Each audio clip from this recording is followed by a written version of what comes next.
공동체가 되기를 소망하며 기대하며 그 가운데서 이 몸된 교회를 위해 스펀지처럼 그래서 기꺼이 받아내고 받아들일 수 있는 그 사람을 통해서 하나님께서 이 교회 공동체를 세워가시는 것, 그것을 통해서 하나님께서는 그 한 사람 한 사람에게 말씀하시는 것, 네가 나를 잘 따라오고 있구나 라고 하는 그 은혜의 아름다운 말씀이 우리 심령 가운데 들려지리라 믿습니다. 저는 바라기는 사실 우리가 이 길을 통해서 하나님께서 우리들에게 놀라운 은혜의 문을 열어주십니다. 성경에 있어서 참 놀라운 진리는요, 바로 역설의 진리입니다.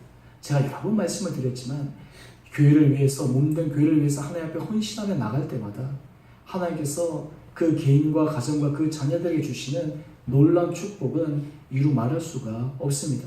저는 우리 바라기는 우리 사랑하는 성도님들이 하나님께서 이런 믿음의 정상 분량까지 여러분들을 이끌어 올리셔서 여러분의 삶에, 여러분의 가정에, 여러분의 자녀들에게 이런 놀라운 은혜의 축복이 흘러가게 되기를 주님 이름으로 축원합니다. 세 번째, 예수 그리스도를 따라가는 이 사람은 그 가운데 어떻게 이 길을 계속해서 걸어갈 수 있을 것인가?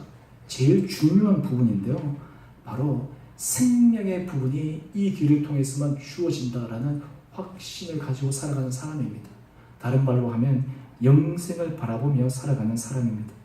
마태복음 16장 25절, 누구든지 제 목숨을 구원하고자 하면 잃을 것이요 누구든지 나를 위하여 제 목숨을 잃으면 찾으리라. 오늘 자기 목숨을 잃으면 죽는다고 생각을 하는데 예수님께서 자기 목숨을 잃으면 찾으리라 라고 말씀을 하세요.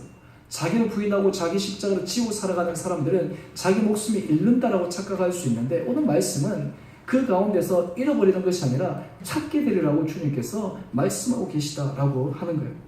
야고보서 1장 12절의 말씀입니다. 시험을 참는 자는 복이 있나니 이는 시련을 견뎌낸 자가 주께서 자기를 사랑하는 자들에게 약속하신 생명의 면류관을 얻을 것이기 때문이다. 마지막 이것을 향해서 힘있게 달려가는 사람입니다. 오늘 마태복음 16장 26절은 또 이어서 우리에게 말씀합니다. 사람이 만일 온 천하를 얻고도 제 목숨을 잃으면 무엇이 유익하리요? 사람이 무엇을 주고 제 목숨을 바꾸겠느냐? 우리가 이 세상에서 물질도, 건강도, 관계도 마지막 우리가 죽음 앞에서는 그것이 뭐 그렇게 큰 일이겠습니까? 여러분, 장례식장에 가서 사람들과의 여러 가지 대화들 속에 고인에 대해서 얘기할 때 그 내용들을 여러분 한번 기억해 보십시오. 미국에서 장례식은 한국과는 좀 다른 스타일이에요.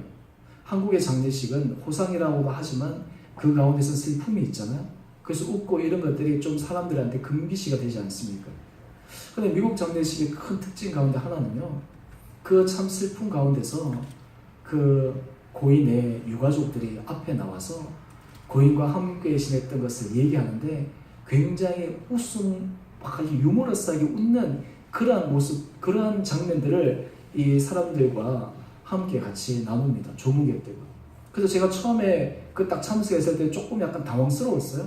분명히 슬퍼하는 시간인데 앞에 나와서 이 고인들에 대해서 막 얘기를 할 때 사람들이 다 웃고 막 박장대소하고 하는 그런 것들을 보는데요. 근데 그 내용들을 보면 대부분 이러합니다.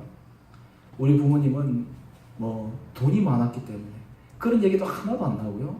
대부분의 얘기하는 부분들은 무엇이냐 하면 우리 부모님은 그의 삶 가운데 인격적인 부분, 성품적인 부분, 그리고 끝까지 그리스도 안에서 믿음 가운데서 어떻게 가셨습니다 라고 하는 것이 그 모든 내용에 공통되는 부분이에요. 어느 누가 그러더라고요. 우리가 하나님 앞에 갈 때 무엇을 가져갈 수 있을까? 여러분, 하나님 앞에 갈 때 우리가 돈을 가지고 갈 수 있습니까? 세상적인 지위를 가져갈 수 있습니까? 아니면 이 세상에서 우리가 여러 가지 누렸던 명예를 가지고 갈 수 있습니까? 우리가 유일하게 하나님 앞에 가져갈 수 있는 것은 우리가 하나님 앞에서 우리가 가졌던 바로 그 성품입니다. 하나님 앞에서 우리가 예수 그리스도를 닮아갔던 그 은혜의 성품을 주님 앞에 가져가는 거예요. 오늘 지금 사람이 자기 목숨을 구원하고자 하는, 한마디로 얘기해서 예수 그리스도의 형상을 닮아간다라고 하는 것은 우리의 삶 가운데서 이런 하나님께 주시는 그 은혜의 생명, 성품을 가지고 주님 앞에 나가는 거예요. 오늘 우리가 이런 삶은, 이렇게 살아가는 사람들은 오늘 날마다 하나님이 주시는 놀라운 생명의 능력을 경험합니다.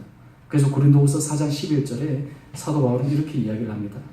우리 살아있는 자가 항상 예수를 위하여 죽음에 넘겨짐은 예수의 생명이 또한 우리 죽을 육체에 나타나게 하려 함이라. 우리가 예수를 위해서 죽음에 넘겨짐은 예수의 생명이 우리 죽을 육체에 나타나게 하려 함이라. 오늘 하나님께서 우리가 주님의 말씀을 가지고 겸손하고 때로는 우리 자신을 쳐서 복종시키는 그 삶을 통해서 하나님께서 우리가 생명이 살아가는 그런 놀라운 은혜를 경험하게 하십니다. 저는 바라기는 이 사순절 기간을 통해서요, 우리가 특별히 부부 관계나 우리가 부모와 자녀의 관계나 이 공동체의 관계에서 우리가 먼저 하나님 앞에 고백해야 될 것이 날마다 예수 그리스도를 위해서 우리 자신을 철저하게 추구에 넘겨지는 그 훈련과 믿음의 고백이 저와 여러분 가운데 있게 되기를 간절히 소망합니다. 그때 주님께서 우리 안에 살아 생동하는 생명의 역사가 우리 삶 가운데 역사하실 것입니다. 그것을 통해서 하나님의 놀라운 구원의 은혜의 섭리가 드러날 것입니다. 오늘 말씀을 매듭 짓습니다. 오늘 예수님께서 말씀하십니다.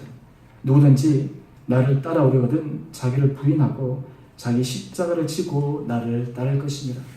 제 말씀을 이번 주 내내 묵상하면서 하나님, 저는 철저하게 예수 그리스도 앞에 죽습니다. 나는 죽었습니다. 내마다 예수 그리스도를 따라 이 길을 걸어가기를 소망합니다. 라는 이 믿음의 고백을 주님 앞에 계속 드리며 가는데요.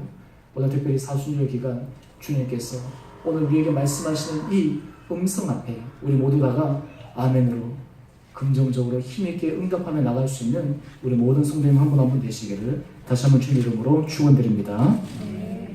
우리 함께 같이 우리 찬양합시다.